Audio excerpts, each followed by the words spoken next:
আন এক ডাঙৰ খবৰ ৰাজ্যৰ মুখ্যমন্ত্ৰী ডক্টৰ হিমন্ত বিশ্ব শৰ্মাক ওপেন চ্যালেঞ্জ দিছে খাৰুপেটিয়াৰ খেতিয়কে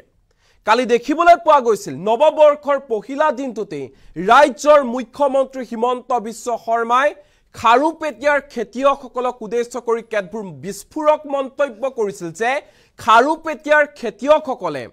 অত্যাধিক ৰাসায়নিক সাৰ প্ৰয়োগ কৰে শাক-পাচলিত আৰু খাৰুপেটিয়াৰ শাক-পাচলি খালে কিডনি পৰ্যন্ত বেয়া হৈ যায় বা বিভিন্ন ৰোগত আক্ৰান্ত হ'বলগীয়া হয় আৰু হিমন্ত বিশ্ব শৰ্মাৰ এই যি অভিযোগ এই যি বিস্ফোৰক মন্তব্য তাৰ পিছতে এতিয়া হৰব হৈছে খাৰুপেটিয়াৰ খেতিয়কসকলৰ ফালৰ পৰা কোৱা হৈছে মুখেৰে নহয় খাৰুপেটিয়ালৈ আহি প্ৰমাণ দিয়ক হিমন্ত বিশ্ব শৰ্মাই খাৰুপেটিয়াৰ খেতিয়কে শাক-পাচলিত ৰাসায়নিক সাৰ দিয়ে সাৱধান ভুলতো খাৰুপেটিয়াৰ শাক-পাচলি নাখাব মন্তব্য আছিল হিমন্ত বিশ্ব শৰ্মাৰ খাৰুপেটিয়াৰ শাক-পাচলি খালে কিডনি পৰ্যন্ত বেয়া হৈ যায় এনে ধৰণৰ মন্তব্য কৰিছিল হিমন্ত বিশ্ব শৰ্মাই খাৰুপেটিয়া বৰপেটা ৰোডৰ পৰা চৰকাৰে শাক-পাচলি কিনিব নোৱাৰে খাৰুপেটিয়া বৰপেটা ৰোডৰ খেতিয়কে বহুত বেছি ৰাসায়নিক সাৰ দিয়ে শাক-পাচলিত আৰু মুখ্যমন্ত্ৰী হিমন্ত বিশ্ব শৰ্মাৰ এই যি মন্তব্য তাৰ পিছতে উভতি ধৰিছে খাৰুপেটিয়াৰ খেতিয়কে মুখ্যমন্ত্ৰী হিমন্ত বিশ্ব শৰ্মাই এয়া প্ৰমাণ কৰি দেখুৱাওক মুখ্যমন্ত্ৰী হিমন্ত বিশ্ব শৰ্মাক ওপেন চ্যালেঞ্জ দিছে খাৰুপেটিয়াৰ খেতিয়কসকলে মুখ্যমন্ত্ৰী হিমন্ত বিশ্ব শৰ্মাই নিজে আহি চাই যাওক কি খাৰুপেটিয়ালৈ আহি চাওক কেনে ধৰণে খেতিয়কসকলে খেতি কৰিছে খাৰুপেটিয়াৰ শাক-পাচলি সাত সাগৰ 13 নদীলৈকে যায় সমগ্ৰ বিশ্বতে খাৰুপেটিয়াৰ পৰা শাক-পাচলি যায় সমগ্ৰ বিশ্বতে খাৰুপেটিয়াৰ শাক-পাচলি বিক্ৰী হৈ থাকে খাৰুপেটিয়াৰ খেতিয়কক মিছাতে দুখ নিদিব মুখ্যমন্ত্ৰী হিমন্ত বিশ্ব শৰ্মাই আৰু মুখ্যমন্ত্ৰীৰ এই যি মন্তব্য এনেবোৰ মন্তব্যই আমাক ক্ষতি কৰিছে বুলিও প্ৰকাশ কৰিছে খাৰুপেটিয়াৰ খেতিয়কে শাক-পাচলিত ৰাসায়নিক সাৰ দিয়ে বুলি যি ধৰণৰ মন্তব্য কৰিছিল ৰাজ্যৰ মুখ্যমন্ত্ৰী ডক্টৰ হিমন্ত বিশ্ব শৰ্মাই তাৰ পিছতে এতিয়া উভতি ধৰিছে খাৰুপেটিয়াৰ খেতিয়কসকলে মুখ্যমন্ত্ৰী হিমন্ত বিশ্ব শৰ্মাক আমি আকৌ কৈছো মুখ্যমন্ত্ৰী হিমন্ত বিশ্ব শৰ্মাই মন্তব্য প্ৰকাশ কৰি কৈছিল যে খাৰুপেটিয়াৰ খেতিয়কসকলে অত্যাধিক মাত্ৰাত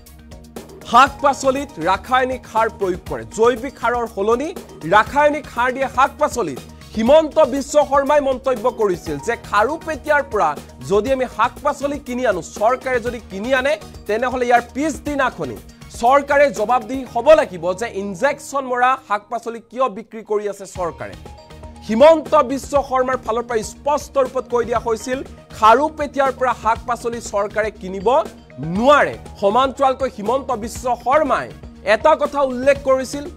যে অসমীয়া মানুহ থকা যিখিনি ঠাই সেই ঠাইসমূহত ইমান খেতি নহয় সেইবাবে যিসকল যুৱক যুৱতী আছে তেওঁলোকে সমবায় খেতি কৰিব লাগে আৰু সমবায় খেতি কৰিলে ডাইৰেক্টলি চৰকাৰে তাৰ পৰা শাক-পাচলি ক্ৰয় কৰি আনিব এই ক্ষেত্ৰত মধ্যভোগীৰ স্থান নাথাকিব মধ্যভোগীয়ে লাভ উঠাব নোৱাৰিব আৰু হিমন্ত বিশ্ব শৰ্মাৰ এই যি মন্তব্য তাৰ পিছতে প্ৰতিক্ৰিয়া প্ৰকাশ কৰিছে খাৰুপেটিয়াৰ খেতিয়কসকলে খাৰুপেটিয়াৰ খেতিয়কসকলৰ ফালৰ পৰা স্পষ্ট ৰূপত কৈ দিয়া হৈছে মুখ্যমন্ত্ৰী হিমন্ত বিশ্ব শৰ্মাই যি কৈছে কিন্তু হিমন্ত বিশ্ব শৰ্মাই খাৰুপেটিয়ালৈ আহক বৰপেটা ৰোডলৈ আহক খাৰুপেটিয়া বৰপেটা ৰোডৰ খেতিয়কসকলে কেনে ধৰণে খেতি কৰিছে হেয়া নিজে আহি এবাৰ চাই যাওক মুখ্যমন্ত্ৰী হিমন্ত বিশ্ব শৰ্মাই কেৱল ইমানেই নহয় হিমন্ত বিশ্ব শৰ্মাক ওপেন চ্যালেঞ্জ দি কোৱা হৈছে খাৰুপেটিয়াৰ খেতিয়কসকলৰ ফালৰ পৰা যে হিমন্ত বিশ্ব শৰ্মাই খাৰুপেটিয়াৰ খেতিয়কসকলে কেনেকৈ খেতি কৰি আছে কি সাৰ দিছে হেয়া নিজে স্বচক্ষে দেখি পোৱা নাই খাৰুপেটিয়াৰ খেতিয়কসকলে জানে যে তেওঁলোকে জৈৱিক সাৰ প্ৰয়োগ কৰিছে নে ৰাসায়নিক সাৰ প্ৰয়োগ কৰিছে আৰু হিমন্ত বিশ্ব শৰ্মাক ওপেন চ্যালেঞ্জ দি কোৱা হৈছে হিমন্ত বিশ্ব শৰ্মাক খাৰুপেটিয়ালৈ আহক আৰু নিজেই স্বচক্ষে চাই যাওক যে খাৰুপেটিয়াৰ খেতিয়কসকলে কেনে ধৰণে খেতি কৰিছে এই মুহূৰ্তত মুখ্যমন্ত্ৰী হিমন্ত বিশ্ব শৰ্মাৰ কালিৰ মন্তব্য আমাৰ লগত আছে সমান্তৰালকৈ আজি খাৰুপেটিয়াৰ খেতিয়কৰ ভাষ্য আমাৰ লগত আছে একাধিক্ৰমে দুয়োটা মন্তব্য এই মুহূৰ্তত শুনাব বিচাৰিছো কিন্তু কথাটো হ'ল যে অসমীয়া মানুহ থকা জায়গাত ইমান ব্যাপক খেতি নহয় আৰু আমি যদি এতিয়া যি কেইটা জাগাৰ নাম কলে সেই কেইটা জাগাত গৈ আমাৰ কাম কৰা অসুবিধা হৈ গৈ তাত আপুনি যদি চিঠিখন পঢ়ে যি কেইটা জাগাৰ নাম কৈছে তাতে গৈ পেলাই কাম কৰাৰ কাৰণে আমাৰ বহুত অসুবিধা কাৰণ তাৰ শাক-পাচলি চৰকাৰে ইয়াত আনিব লাগিলে আমি বহুত ডাঙৰ সমস্যাত পৰিব লাগিব কাৰণ তাত বহুত বেছি সাৰ দিয়ে বহুত বেছি ফাৰ্টিলাইজাৰ দিয়ে যাৰ কাৰণে নেকি কিডনিৰ বেমাৰ আজিকালি মানুহৰ বহুত ব্যাপক গতিত বাঢ়িছে খাৰুপেটিয়াৰ তৰকাৰী যদি অসম গভৰ্ণমেণ্টে অফিচিয়েলি কিনি গুৱাহাটীত বিক্ৰী কৰে কালি পৰখি মই এইটো উত্তৰ দিব লাগিব যে ইনজেকশন মাৰি বনোৱা বেঙেনাটো আপুনি কিয় ইয়াত বিক্ৰী কৰিলে so these are very very মানে এটা লিখি দিয়া কথাটো বেলেগ কিন্তু প্ৰেক্টিকেল কিন্তু যদি এতিয়া আমি অসমত অসমীয়া লৰাবিলাকক এই ধৰণৰ খেতিৰ কাৰণে অনুপ্ৰাণিত কৰি আছো আৰু এই বছৰ আমি শাকৰ দিছো অহা বছৰ আমি দালি কিনিম মানুহৰ পৰা ডাইৰেক্টলি দাম দি পেলাই আমি অসমত তিনিটা কাম কৰিলো প্ৰথম ধানৰ দাম দিলো গামুচাৰ দাম দিলো ধান গামুচা হল তাৰ পিছত সৰিয়হৰ দাম দিলো নেক্সট পৰ্যায়ত আমি পাম অইলৰ দাম দি কিনি আছো নিৰ্দিষ্ট দামত কৃষকৰ পৰা ডাইৰেক্ট মধ্যভোগী নোহোৱাকৈ থাৰ্ড সবজিও আমি কিনিব পাৰো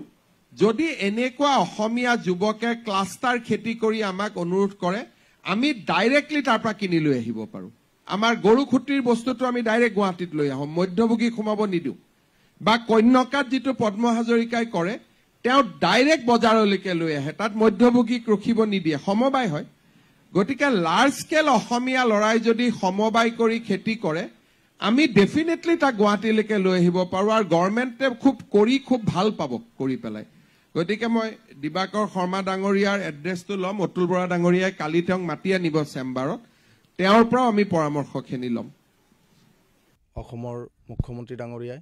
যোৱাকালি যিটো মন্তব্য দিছে এই মন্তব্যটো ঠিক দিয়া নাই তেখেতে মোটামুটি এটা কমিউনিটিক টাৰ্গেট কৰি কিনে যি মন্তব্যটো দিছে এইটো সম্পূৰ্ণ মানে গ্ৰহণযোগ্য মন্তব্য নহয় তেখেতৰ এই মন্তব্যত আমাৰ কৃষকসকলৰ যথেষ্ট লোকচান হ'ব তেখেতে যিখিনি কথা কৈছে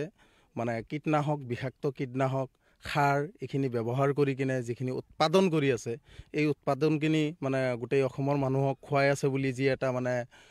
তেখেতে মন্তব্য দিছে এই মন্তব্যটোত আমাৰ কৃষকসকলৰ বহু ক্ষতি হৈছে তেখেতে এনেকুৱা মন্তব্য দিব নালাগিছিল তেখেত এজন দক্ষ অসমৰ মুখ্যমন্ত্ৰী তেখেতে অন্তত খাৰুপেটীয়া দলগাঁৱৰ নিচিনা অঞ্চলত তেখেতৰ পৰিদৰ্শন আমি বিচাৰিছিলোঁ তেখেতে নিজে যদি পৰিদৰ্শন কৰে খাৰুপেটীয়া দলগাঁও অঞ্চলত তেতিয়াহ'লে তেখেতে গম পাব যে খাৰুপেটীয়া দলগাঁও অঞ্চলৰ কৃষকসকলে কেনেদৰে খেতি কৰে তেখেত হয়তো অৱগত নহয় যে খাৰুপেটীয়াৰ অঞ্চলৰ পৰাই ৭ সাগৰ ১৩ নদী পাৰ হৈ কিনে ডুবাই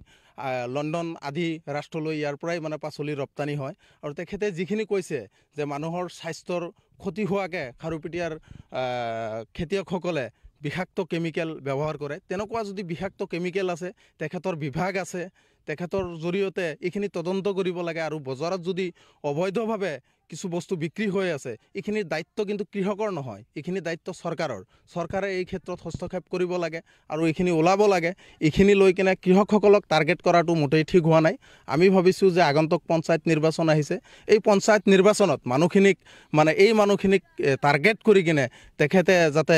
বিজেপি চৰকাৰটোক মানে আগুৱাই লৈ যাব পাৰে তাৰ কাৰণে হয়তো এনেকুৱা মন্তব্য কৰিছে বুলি আমি ভাবোঁ মোৰ প্ৰায় ২০ বিঘা মাটিত খেতি আছে আপোনাৰ কেপচিকামৰ খেতি আছে বগৰীৰ খেতি আছে আৰু আপোনালোকে দেখা পাইছে এই খেতিডৰাত আমি কি পদ্ধতিত পোক পৰুৱা নিয়ন্ত্ৰণ কৰি আছোঁ হালধীয়া আঠাযুক্ত ষ্টিকাৰ চাইছে তাতে কিমানখিনি মানে পোক আপোনাৰ কণ্ট্ৰল হৈ আছে আৰু আজিকালি যিখিনি মানে বিষাক্ত কেমিকেলৰ কথা কয় এইখিনি কেমিকেল কিন্তু চৰকাৰে ইতিমধ্যে বন্ধ কৰি থৈছে যদি এইখিনি বজাৰত বিক্ৰী হৈ আছে যিখিনি কোম্পানীয়ে বিক্ৰী কৰি আছে তেওঁলোকক তদন্ত কৰাৰ দায়িত্ব চৰকাৰে এইখিনি তদন্ত কৰি কিনে ওলাব লাগে এইখিনি লৈ কিনে কৃষকক দোষাৰোপ কৰাটো মোটেই ঠিক হোৱা নাই আৰু আপোনালোকৰ চেনেলৰ যোগেদিয়ে মই অসমৰ মাননীয় মুখ্যমন্ত্ৰী হিমন্ত বিশ্ব শৰ্মা ডাঙৰীয়াক অনুৰোধ জনাম যে আপুনি অন্ততঃ খাৰুপেটীয়া অঞ্চলত এবাৰ পৰিদৰ্শন কৰক। পৰিদৰ্শন কৰিলে আপুনি গম পাব যে ইয়াতে এজন কৃষকে কিমান টকাৰ গোবৰ সাৰ প্ৰয়োগ কৰে, কিমান জৈৱিক সাৰ প্ৰয়োগ কৰে। অকল যে ৰাসায়নিক সাৰে প্ৰয়োগ কৰে তেনেকুৱা কথা নহয়। আৰু যদি ৰাসায়নিক সাৰৰ বা বিষাক্ত কীটনাশকৰ যদি আছে এইখিনি তদন্ত কৰক, আৰু বিকল্প হিচাপে খেতিয়কে কোনখিনি বস্তু প্ৰয়োগ কৰিলে সুফল পাব এইখিনি ব্যৱস্থা কৰক। তেওঁলোকৰ যিহেতু বিভিন্ন কৃষি বিভাগ আছে, কৃষি বিজ্ঞান কেন্দ্ৰ আছে বা এগ্ৰিকালচাৰ ইউনিভাৰ্চিটি আছে, তাৰ জৰিয়তে কৃষকখিনিক প্ৰশিক্ষণ দিয়াই কিনে এইখিনি তেনেকুৱা ব্যৱস্থা কৰিব লাগে। তেতিয়াহ'লে নিশ্চয় খেতিয়কখিনি ইয়াৰ পৰাই ধুনীয়াকৈ উৎপাদন কৰি কিনে